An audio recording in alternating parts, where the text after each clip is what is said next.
लाग्छ है।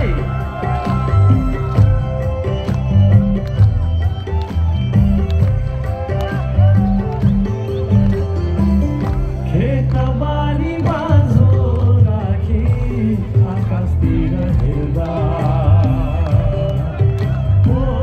खेतबारी बाँझो राखी आकाशतिर हेर्दा दुःख लाग्यो साँझ जिउने शैली फेर्दा दुःख लाग्यो साँझ जिउने शैली फेर्दा कतै गरी मिठो खाना राम्रो लाउन खोज्दा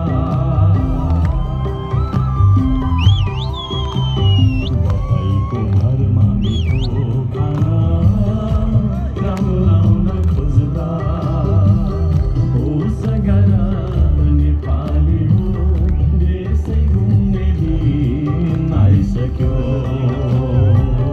होस् गर नेपाली हो देशै घुम्ने दिन आइसक्यो सम्झरौँ नेपाली हो सदन गर्ने दिन आइसक्यो सम्झरौँ नेपाली हो भोकै मर्ने दिन आइसक्यो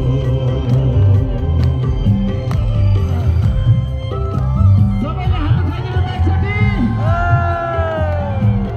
वाह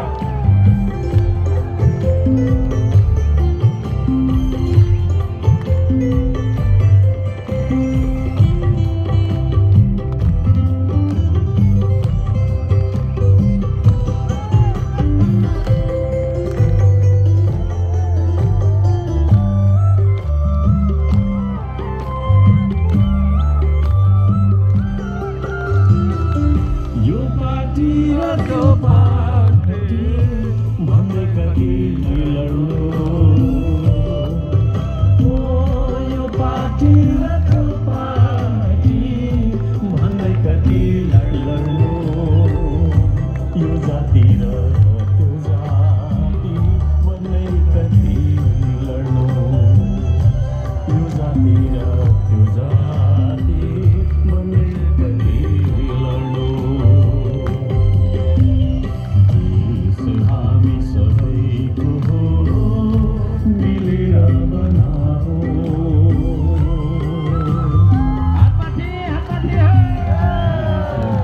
सबैको हो मिलेर बनाऊ होस् गर नेपाली हो देशै घुम्ने दिन आइसक्यो होस् गर नेपाली हो देशै घुम्ने दिन आइसक्यो सम्झरौँ नेपाली हो सदन गर्ने दिन आइसक्यो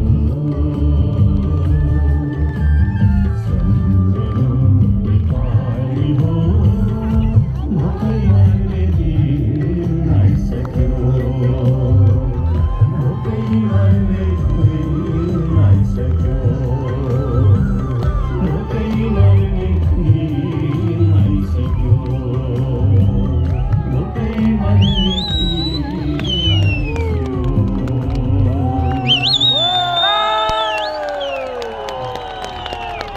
सबैजनालाई धन्यवाद छ। गीतले भन्दै थियो खेतबारी बाँझो राखी आकाशतिर हेर्दा डुब्न लाग्यो देश आज जिउने शैली फेर्दा गफैको भरमा मिठो खाना राम्रो लाउन खोज्दा होस् गर नेपाली हो देशै घुम्ने दिन आइसक्यो। यो पार्टी र त्यो पार्टी भन्दै कति लड्नु यो जाति र त्यो जाति भन्दै कति लड्नु देश हामी सबैको हो मिलेर बनाउनु पर्छ होस् गर नेपाली हो देशै घुम्ने दिन आइसक्यो। हामी यो देशलाई घुम्न दिन्छौँ त? हो। त्यसो भएको कारणले अब हामी कौर मठ बनेर इमानदार बनेर राष्ट्रभक्त देशभक्त बनेर सधैँभरि मिलेर यसरी नै नाचिरहँ तपाईहरुसँग। यसरी नै यो देशका लागि श्रमको महाअभियान लिएर सँगै काम गर्दै सँगसँगै बाँचिरहँ यही कामना गर्दै बिदा हुन्छु। यहाँहरु सबैजनालाई हार्दिक नमस्कार छ। जय माटो जय देश। धन्यवाद छ। र तपाईहरु मसँग फोटो खिच्न चाहनुहुन्छ भने आफ्नो क्यामेरा रेडी बनाएर टाइमर हटाएर त्यहाँबाट आउनु होला। म तपाईहरुलाई टिका पनि लगाइदिन्छु। Each and every one of you. अलिअलि इङ्ग्लिस चाहिँ बोल्छु तर त्यतै पनि विदेशी चाहिँ होइन है। तर जेनजीलाई इङ्ग्लिस मनपर्छ र क्या? जेनजीलाई त इङ्ग्लिस अन्त नेपाली बुझ्न पनि बुझ्दैन पनि सबै अब उसमा पढ्या छ होइन। सबैसँग म फोटो खिचेर मात्रै बिदा हुन्छु। हतार गर्नु पर्दैन ल। म अरू जस्तो मान्छे होइन है। त्यसो भएको